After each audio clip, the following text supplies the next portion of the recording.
మనకి ఈ సందర్భంలో కళ్యాణోత్సవంలో స్వర్ణాభరణములను స్వామికి ధరింపజేస్తూ ఉన్నారు. ఈ కళ్యాణోత్సవంలో ధరింపజేసేటువంటి ఆ స్వర్ణాభరణములకు ఉండేటువంటి విశేషం పచ్చల పథకం. అది రామదాసు గారు తయారు చేయించినటువంటి పచ్చల పథకం. దాన్ని రామచంద్రమూర్తికి ధరింపజేస్తారు. దీని గురించి మనకు రామదాసు గారు చెప్తారు. భరతునకు చేయిస్తి పచ్చల పథకము రామచంద్ర పథకమునకు పట్టే 10,000 వరహాలు రామచంద్ర. భరతునకు చేయిస్తే పచ్చల పథకము రామచంద్ర, ఆ పచ్చల పథకమునకు పట్టే 10,000 వరహాలు అని అంటారు. అయితే ఇక్కడ భరతుడు లేడు కదండి, మరి భరతుడికి చేయించినటువంటిది రాముడికి ఎందుకు వేస్తున్నారు అని అంటే, రాముడికి ఉండేటువంటి శంఖ చక్రాలు 2 భరత శత్రుఘ్నులు, అందుకని ఆ రాముడికి వేస్తే భరతుడికి వేసినట్లే అన్నమాట. అందుకని ఆ భరతుడికి ఆ పచ్చల పథకాన్ని రామదాసు గారు చేయించినటువంటి పచ్చల పథకాన్ని అందరూ సేవించండి. దాన్ని ఇప్పుడు రాముడికి ధరింపజేస్తారు.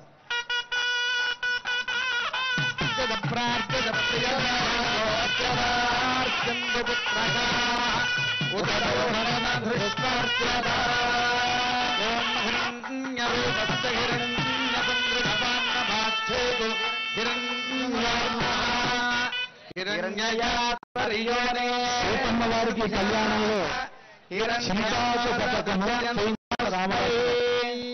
సీతమ్మకు చేయిస్తే చింతాకు పథకము రామచంద్ర పథకమునకు పట్టే 10,000 వరహాలు రామచంద్ర. సీతమ్మకు చేయించినటువంటి చింతాకు పథకం అది అందరికీ అర్చక స్వామి దర్శింపజేస్తూ ఉన్నారు. ఆ చింతాకు పథకాన్ని రామదాసు గారు తయారు చేయడానికి ఆ రోజుల్లో 10,000 వరహాలు ఖర్చయింది.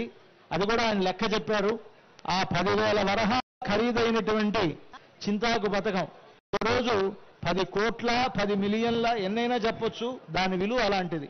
ఎప్పుడో 17వ శతాబ్దంలో రామదాసు గారు తయారు చేయించినటువంటి ఆ చింతాకు పథకం అది ఎంత విలువైనది అనంటే దానికి భక్తియే విలువ. అటువంటి ఆ చింతాకు పథకాన్ని సీతమ్మ వారికి ధరింపజేస్తూ ఉన్నారు అర్చక స్వాములు.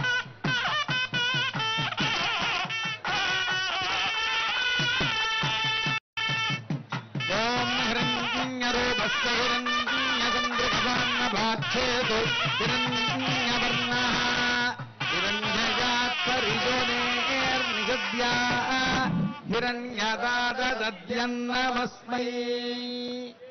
జై బోలో సీతామాతకు జై. లక్ష్మణస్వామికి ఈ సందర్భంగా రామమాడతో కూడినటువంటి ఒక హారాన్ని సమర్పిస్తారు. రామదాసు గారు రాముడికి కైంకర్యం చేసినందుకు గాను ఆయన 12 ఏళ్ల పాటు జైల్లో ఉండవలసి వచ్చింది. ఆ రోజుల్లో అబుల్ హసన్ తానీషా అనేటువంటి రాజు తన అనుమతి తీసుకోకుండా ఆ రామమాడ అర్చక స్వామి మనకు దర్శింపజేస్తున్నారు. అంతా సేవించండి. ఆ రామమాడలో రాముడు ఆనాడు ఇచ్చినటువంటి మాడ అది. దానికి ఒకవైపున పట్టాభిషేకం గుర్తు, ఇంకోవైపు ఆంజనేయ స్వామి వారు ఉంటారు దాంట్లో. అది నాణాలు. ఆనాడు రామదాసు గారిని జైలు నుంచి విడిపించడానికి సాక్షాత్తుగా రామచంద్రమూర్తి తానీషా కల్లో కనిపించి ఆయనకు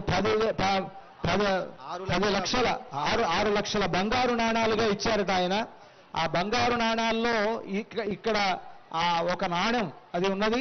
ఆ నాణ్యమునకే ఒక గొలుసు అమర్చి దానిని మనకు లక్ష్మణస్వామికి కళ్యాణ సమయంలో అలంకరిస్తారు. రామమాడ అని పేరు. ఆనాటి రాముడు తానీషాకి ఇచ్చినటువంటి నాణాల్లో ఒక నాణ్యం బంగారు నాణ్యం. అది చాలా విశేషమైనటువంటిది. అంతా సేవించండి.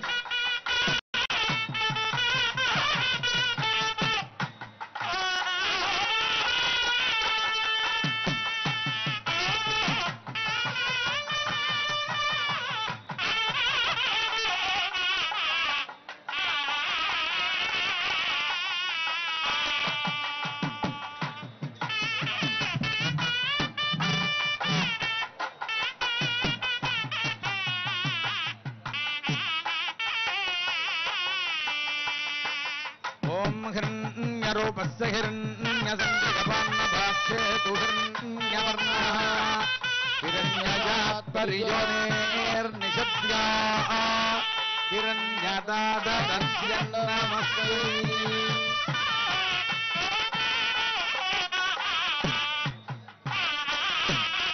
జై బోలో లక్ష్మణ స్వామిజీ తతః ఇషేత్వోర్జేత్వేత సకలారాధనైశ్వర్చేతమస్తు ఓం ఇషేత్వోర్జేత్వా భాజవస్తో భాజవస్థదేవో వస్సవితా ప్రార్పయతు శ్రేష్ఠతమాయ కర్మణే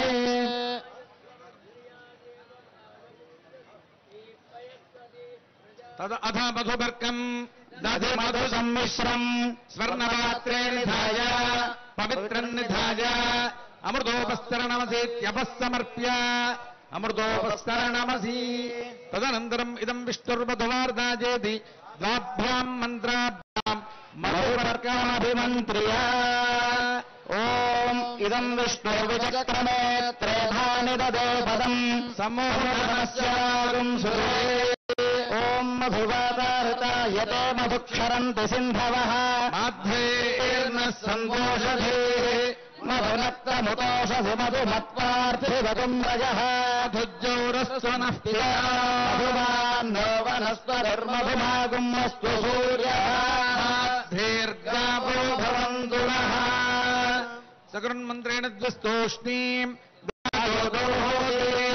విరాజోదోహమసీయ మమ పద్యాయ విరాజ తూష్ణీం చతుర్ధరాచమనీయం అమృతాపిధానమసి స్వామివారికి ఇప్పుడు మధుపర్క ప్రాశన అనేటువంటి కార్యక్రమాన్ని నిర్వహిస్తున్నారు. మధుపర్కము అంటే దధి మధు సమ్మిశ్రితమైనటువంటి పదార్థము. దేనికి దీన్ని ఇస్తారయ్యా అంటే సాధారణంగా వచ్చినటువంటి అల్లుడు గారికి మామగారు నూతన వస్త్రాలను ఈ సందర్భంలో ఇస్తారుట. కాబట్టి నూతన వస్త్రాలను ధరించాలయ్యా అంటే శాస్త్రం ప్రకారం నోరు తీపి చేసుకున్న తర్వాతే నూతన వస్త్రాలను ధరించాలి. అంతే తప్ప కొత్త బట్టలు తెచ్చారు కదా అని వెంటనే వాటిని ధరించకూడదు. అలాగా నూతన వస్త్రాలను ధరించిన తర్వాతే దాన్ని మధువుని సేవించిన తర్వాతే దాన్ని ధరించాలి. కాబట్టి వచ్చినటువంటి అల్లుడు గారు ఏం చేస్తారయ్యా అంటే దధి మధు సమ్మిశ్రితమైనటువంటి పదార్థాన్ని ఇవ్వటం జరుగుతుంది. అంతేకాకుండా ఇది శక్తిజనకమైనటువంటి పదార్థము. అటువంటి పదార్థాన్ని అల్లుడుగా నిలిచినటువంటి రామచంద్రమూర్తికి ఇప్పుడు సమర్పించారు మధుపర్కాన్ని. ఇదే సమయంలో కూడా బట్టలు సమర్పిస్తూ ఉంటారు వివిధ